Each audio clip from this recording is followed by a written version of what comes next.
পরবর্তীতে আল্লাহর কালামে বয়ান করতে আছে যাদের ভিতরে 4টা গুণ আছে। কয়টা গুণ? 4টা। তারা বিনা হিসাবে জান্নাতে চলে যাইবে, তাদের মুসিবতও নাই, বিপদও নাই, লোকসানও নাই। কি কথা ঠিক না বেঠিক? এই 4টা গুণের উপরে সংক্ষিপ্ত আলোচনা করা হবে। পরে আমাদের হযরত পীর সাহেব হুজুর ময়দানে আসবে। আল্লাহ। 1 নম্বর গুণ হইল কি? ইল্লাল্লাযিনা আমানু। 1 নম্বর গুণ কি ভাই? ইল্লাল্লাযিনা আমানু, যারা ঈমান আনবে। কি আনবে? ঈমান। ইবাদতের মূল শর্ত কি? ঈমান আনা। কি করা? এই ছাত্র ভর্তি হয় নাই, এই ছাত্র যতই কথা বলুক যে আমি পাশ করছি, এই কথা কোনো দাম আছে? সর্বপ্রথম কাজ কি? আগে ঈমানের খাতায় নাম লেখানো লাগবে। ছাত্রের কাজ কি? সর্বপ্রথম কি? স্কুলে বা মাদ্রাসায় ভর্তি হওয়া লাগবে। এরপর ক্লাস করা লাগবে, হাজিরা দেওয়া লাগবে, 6 মাস অন্তর পরীক্ষা দেওয়া লাগবে, ফাইনাল পরীক্ষা দেওয়া লাগবে। ছাত্র যদি ক্লাস না করে বা অথবা ভর্তি না হয়, ও যতই পাকা পাকা কথা বলুক, এই কথার কোনো দাম আছে? মোমেনের সর্বপ্রথম কাজ হইল কি? ঈমানের খাতায় নাম লেখা লাগবে, ঈমান আনা লাগবে। ঈমান কি? লা ইলাহা ইল্লাল্লাহু মুহাম্মাদুর রাসূলুল্লাহ। ছাত্র ভর্তি হয়েছে, এখনো পড়াশোনা মোটামুটি করলেও পাশ করতে পারবে।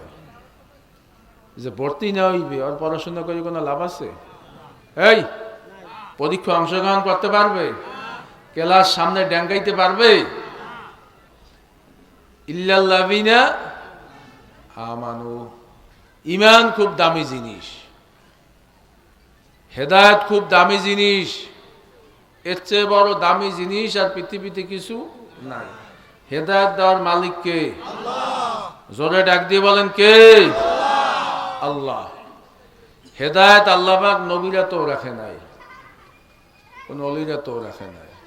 আল্লাহ পাক তার কুদরতি হাতে রেখে দিয়েছে। তবে হ্যাঁ, যার আদব আছে আল্লাহ পাক তার হেদায়েত দেয়, যার আদব নাই তার আল্লাহ পাক হেদায়েতও কি দেয় না। হুজুর আলাইহিস সালাতু ওয়াস সালাম যখন দিনের দাওয়াত দিতে শুরু করতে লাগলেন, মক্কার কাফেররা বিভিন্ন বেলে, বিভিন্ন কায়দায়, বিভিন্ন সিস্টেমে কুৎসা শুরু করতে লাগলো। পাগল হয়ে গেছে মোহাম্মদ। আরবের কাফেররা বুদ্ধিমান। বাজান, এই সামনের জমিটা দাবি করলাম আমি আমার, কিন্তু এই অঞ্চলে এসিলেন তহসিলদার আমার দাহিলে পর্চা দেয় নাই। আপনারাও সবাই আমার পক্ষে, জমি কি আমার হবে? সবাই আমার বিরুদ্ধে। হ্যাঁ, কিন্তু আমার দাহিলে পর্চা দিয়েছে, খাজনা রশিদ আমার কাছে আছে, জমি আমার। কি কথা ঠিক কিনা? আরবের কাফেররা চিন্তা করলো যে মোহাম্মদ যদি পাগল উপাধি দেওয়া যায়, একটা প্রেসক্রিপশন দেওয়া যায় যে মোহাম্মদ পাগল হয়ে গেছে, এই কাগজ দুনিয়ার মানুষের দেখাবো, তাইলে তার কাছে মানুষ আর আসবে না। তাইলে বুদ্ধি কি? আমরা যদি মোহাম্মদ যে পাগল করি, তো তার মানুষে বিশ্বাস করবে না। ইয়ামেনে এক ডাক্তার, ডাক্তারের নাম হইল জেমার, সেও কাফের, মক্কা থেকে 1000 মাইল দূর। তার কাছে যাই বলতেছে আমাদের ভাতিজা মোহাম্মদ সে পাগল হয়ে গেছে। বাজান, সব ডাক্তারে সব রুগী কি ধরে? রুগী যদি বেশি সিরিয়াস হয়, শেরে বাংলা মেডিকেল কলেজে নিয়ে যায় বরিশাল। যদি আরো যদি বেতাল হয়, তাহলে কলে শিগগির ঢাকা মেডিকেলে নিয়ে দাও। কি কথা কয় না কেন? ডাক্তার জেমার জিজ্ঞাসা করতে আছে রোগীর দোষ কি, কি সমস্যা? কলে পাগল হয়ে গেছে। কলে পাগলামি কি করে? কথা কইলে কেমন কথা কয়? পাগল কতক্ষণ হাসে, কতক্ষণ কান্দে, কতক্ষণ দৌড়ায়।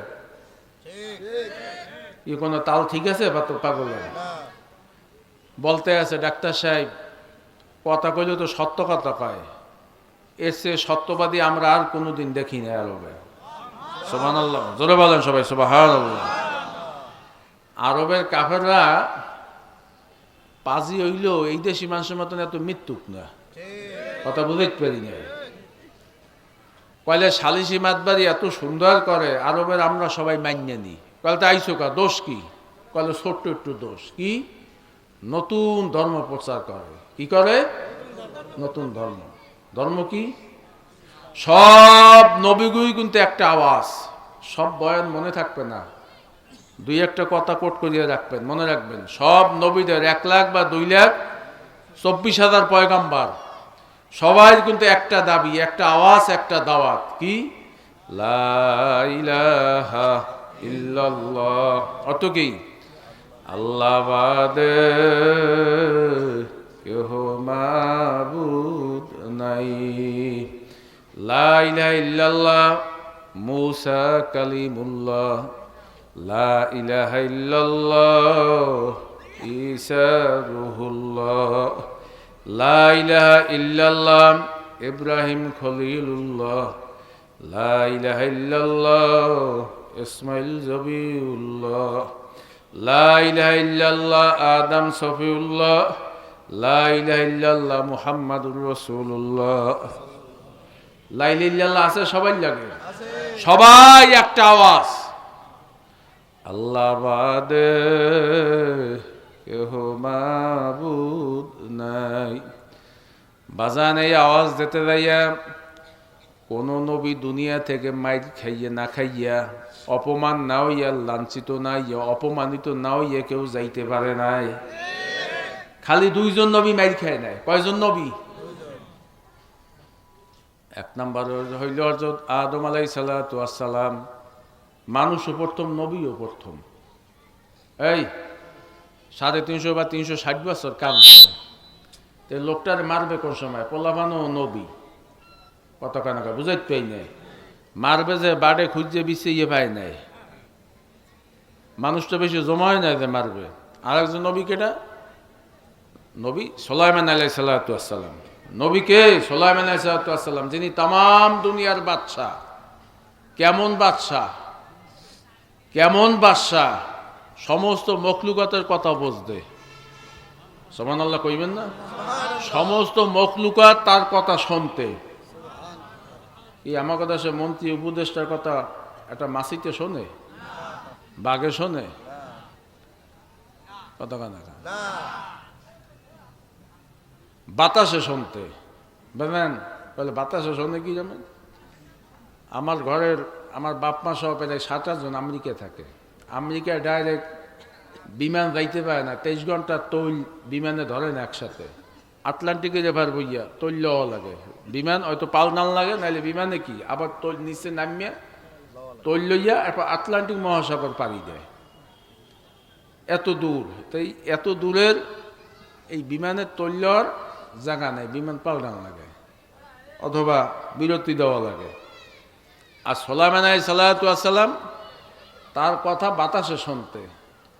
তামাম বিমানের তার তক্তের পাইলট নাই, তৈল নাই, বিমানবালা নাই, কোনো ম্যাপ নাই।